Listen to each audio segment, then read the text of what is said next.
اسلامی خطاطی دراصل دستی تحریر اور خطاطی کو فنکارانہ انداز سے پیش کرنے کا نام ہے۔ خطاطی مسلمانوں کا قیمتی ورثہ و اثاثہ رہی ہے، چنانچہ مختلف خطاط خواتین و حضرات نے اسلامی خطاطی کو اپنی تحریروں کا مرکز و محور بنایا۔ سید نفیس الحسینی رحمۃ اللہ علیہ کا شمار اسلامی خطاطی کے نمایاں ترین ناموں میں ہوتا ہے۔ آپ عالم اسلام کی عظیم روحانی شخصیت، تحفظ ختم نبوت کے رہنما اور فن خطاطی کے امام کی حیثیت سے پہچانے جاتے ہیں۔ یوں تو آپ کی شخصیت ہمہ جہت صفات کی حامل ہے، جس کا ایک پروگرام میں احاطہ کرنا ناممکن ہے۔ چنانچہ آج کی اس ویڈیو میں ہم سید نفیس الحسینی رحمۃ اللہ علیہ کے فن خطاطی پر گفتگو کریں گے۔ سید نفیس الحسینی شاہ صاحب رحمۃ اللہ علیہ اس دور کے بزرگ ترین خطاط کی حیثیت رکھتے ہیں۔ آپ اپنے نام کی طرح نفیس اور عمدہ شخصیت کے مالک تھے۔ آپ کا سلسلہ نسب حضرت خواجہ بندہ نواز گیسو دراز تک پہنچتا ہے۔ سید نفیس شاہ صاحب 11 مارچ 1933 مطابق 13 ذی-القعدہ 1351 ہجری کو موضع گھوڑیالہ ضلع سیالکوٹ میں پیدا ہوئے۔ شاہ صاحب کے والد گرامی سید محمد اشرف علی سید القلم اور آپ کے سسر حکیم سید نیک عالم ماہر خطاط گزرے ہیں۔ یوں آپ کو فن خطاطی وراثت میں ملا۔ میٹرک کے بعد آپ نے والد گرامی کی زیر نگرانی باقاعدہ کتابت کا آغاز کیا اور بقیہ تعلیم کا سلسلہ بھی جاری رکھا۔ 1950 میں آپ نے گورنمنٹ کالج لائل پور میں داخلہ لیا اور یہاں سے ایف اے کا امتحان پاس کیا۔ لائل پور سے جب روزنامہ انصاف جاری ہوا تو آپ نے اس کے پہلے شمارے پر پیشانی اور علامہ اقبال کی نظم لا الہ الا اللہ لکھی۔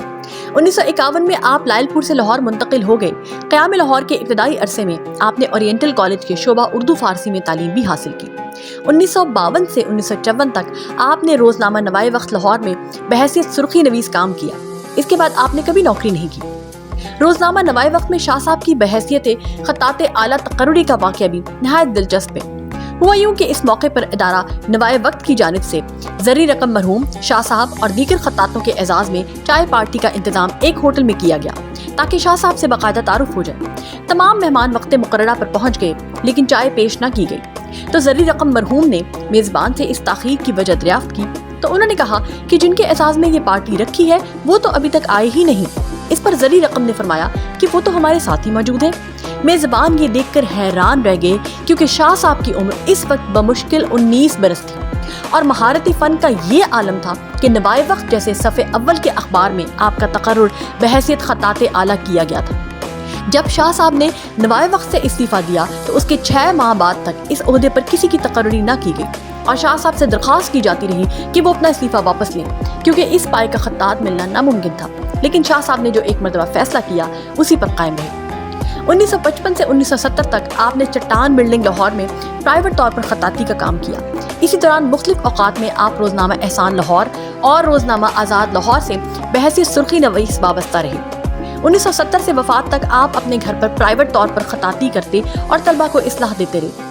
ایک محتاط اندازے کے مطابق گزشتہ 50 برسوں میں برصغیر پاک و ہند میں سب سے زیادہ افراد نے آپ ہی سے یہ فن سیکھا۔ اسی طرح شاہ صاحب سے زیادہ کسی خطاط نے کتب کے سرورق نہیں لکھی۔ مسجد نبوی صلی اللہ علیہ وسلم کی جدید عمارت کے وسط میں ایک عمدہ کتب خانہ اور شعبہ مخطوطات بھی ہے۔ وہاں شعبہ مخطوطات کے مرکزی دروازے پر شاہ صاحب کا لکھا متفرق خطوط میں درود شریف شاہ صاحب کے کمال فن کی عمدہ مثال ہے۔ 1972 میں آپ پاکستان خوشنویس یونین اور عامل صحافی یونین کے مشترکہ صدر منتخب ہوئے۔ فن خطاطی میں نمایاں خدمات کے سلسلے میں آپ کو جو اعزازات حاصل ہوئے ان میں حکومت پاکستان کی جانب سے پاکستان کے تمام خطاطوں میں پہلا پرائڈ آف پرفارمنس اور گولڈ میڈل حاصل ہوا۔ اس کے علاوہ 1980 میں Pakistan national council of the arts کی نمائش خطاطی میں اول انعام، 1982 میں قرآنی خطاطی کی کل پاکستان نمائش جو لاہور میں ہوئی میں اول انعام حاصل کیا۔ شاہ صاحب پاکستان کے واحد خطاط تھے جنہیں بغداد میں منعقدہ عالمی مقابلے خطاطی اور نمائش اور اسلامی ورثے کے تحفظ کے بین الاقوامی کمیشن جو کہ استنبول میں واقع ہے کی جانب سے دوسرے عالمی مقابلے اور 1999 میں بطور منصف مدعو کیا گیا۔ آپ دونوں مواقع پر تشریف لے گئے اور نہ صرف پاکستان کا نام روشن کیا بلکہ ماہرین فن کو اپنے کام سے متاثر بھی کیا۔ یوں تو نفیس شاہ صاحب رحمۃ اللہ علیہ تمام مروجہ خطوط پر یکساں مہارت رکھتے تھے لیکن ٹائٹل میں عموماً سب سے زیادہ خط نستعلیق ہی استعمال کیا۔ خط نستعلیق کے علاوہ آپ نے سلس، نسخ، دیوانی، رقعہ اور کوفی میں بھی مہارت حاصل کی۔ دنیا کی ہر ایسی لائبریری جہاں اردو زبان کی دینی، علمی و ادبی کتب رکھی جاتی ہوں آپ کے خط کا کوئی نہ کوئی نمونہ ضرور ملے گا۔ سید نفیس الحسینی رحمۃ اللہ علیہ کے قلم سے درود شریف ابراہیمی، جس میں بیک وقت خط نستعلیق، خط سلس، نسخ اور کوفی اور جلی دیوانی خوبصورت انداز سے لکھا ہے، ایک شاہکار اور انٹرنیشنل شہرت میں اپنی مثال آپ ہے۔ پاکستان کے مشہور رسم الخط پروینی نستعلیق میں آپ نے ایرانی نستعلیق کی پیوندگاری سے ایک نئی طرز نفیس اختراع کی، جسے نوک پلک کی نزاکت کی وجہ سے بے حد پسند کیا گیا۔ ایوان اقبال لاہور کے مرکزی ہال میں آویزاں علامہ اقبال کے تقریباً 40 اشعار شاہ صاحب نے نہایت مہارت سے ڈبل پینسل سے خط نستعلیق میں لکھے۔ شاہ صاحب نے مختلف اوقات میں نوائے وقت، قومی ڈائجسٹ، البلاغ، انوار مدینہ، الخیر، بینات، صحافت، ختم نبوت، الرشید، ندائے ملت، بادبان اور رحیق جیسے شہرا آفاق اخبارات و رسائل میں اپنے خوبصورت قلم کے جلوے بکھیرے۔ آپ نے دیوان غالب کی مکمل کتابت کی، جو کہ آپ کا عظیم کارنامہ ہے۔ قرآنی آیات اور درود شریف کی خطاطی کے علاوہ آپ نے کلام اقبال پر بھی خوبصورت خطاطی کی۔ خطاطی کی دنیا میں آپ نفیس رقم کے نام سے جانے جاتے ہیں۔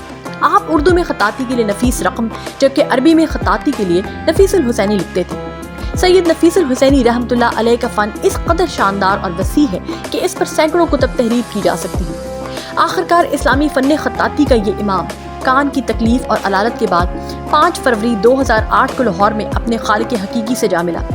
سید نفیس الحسینی رحمۃ اللہ علیہ آج ہم میں موجود نہیں، لیکن اپنے کام، فن پاروں اور شاہکاروں کے ذریعے ہمیشہ زندہ و پائندہ رہیں گے اور استفادہ کرنے والوں کے لیے مینارہ نور کی حیثیت میں موجود رہیں گے۔